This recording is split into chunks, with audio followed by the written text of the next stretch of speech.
Assalamualaikum warahmatullahi wabarakatuh. Salam sejahtera untuk kita semua. Ketemu lagi dengan saya Pintu Rizky Reda Putri dalam mata kuliah Pengantar Ilmu Ekonomi. Untuk pertemuan video kali ini, kita akan membahas mengenai uang dan lembaga keuangan. Langsung saja masuk kepada materinya.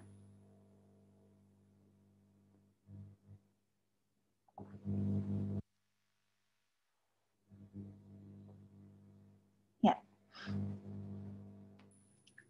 Oke.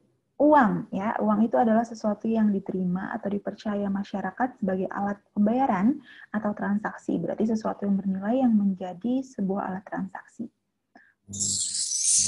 Nah, jenis uang, ya. Uang sendiri itu ada beberapa. Yang pertama uang kartal, yaitu uang yang dikeluarkan oleh pemerintah melalui Bank Sentral Indonesia berupa uang kertas dan uang logam, ya. Uang giral, yaitu uang masyarakat yang disimpan di bank umum dan sewaktu uang itu dapat digunakan untuk melakukan pembayaran dengan perantara cek, biliet giro, atau perintah membayar, dan uang ini dikeluarkan oleh bank umum. Fungsi uang sendiri yang pertama yaitu satuan hitung, ya. Sebagai satuan hitung adalah uang dapat memberikan harga suatu komoditas berdasarkan suatu ukuran umum. Kemudian alat transaksi, uang juga berfungsi sebagai alat transaksi.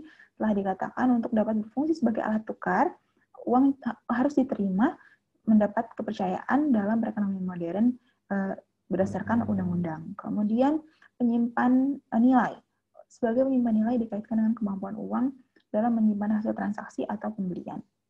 Kemudian, tanda pembayaran di masa mendatang, banyak sekali kegiatan ekonomi yang balas jasanya tidak diberikan saat itu juga, tapi setelah bekerja baru mendapatkan balas jasa. Ya, seperti kita bekerja di kantor biasanya di akhir bulan baru dapat gajinya. Seperti itulah fungsi uang, ya.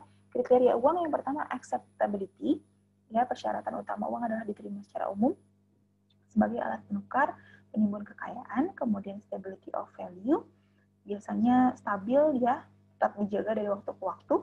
Kemudian elasticity of supply, jumlah uang yang beredar itu mencukupi perekonomian dan tetap diawasi agar tidak berlebihan karena bisa menyebabkan inflasi. Kemudian portability, uang haruslah mudah dipindahkan dari satu tempat ke tempat yang lain atau mudah dibawa untuk kegiatan ekonomi setiap harinya.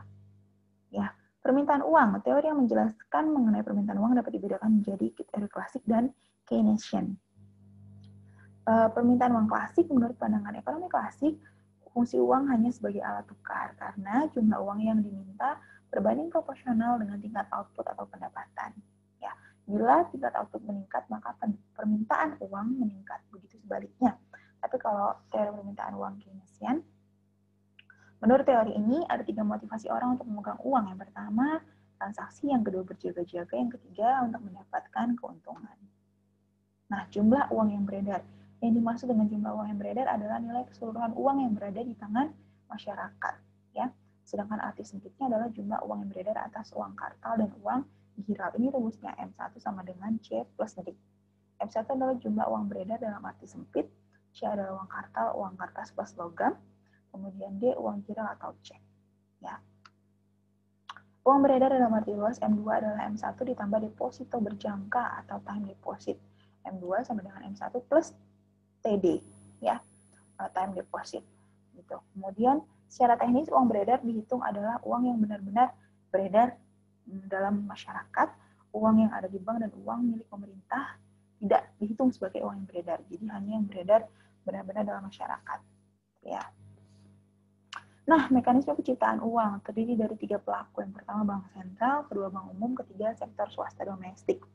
Interaksi terjadi antara penawaran uang oleh sistem moneter dan permintaan uang oleh sektor swasta di domestik sendiri.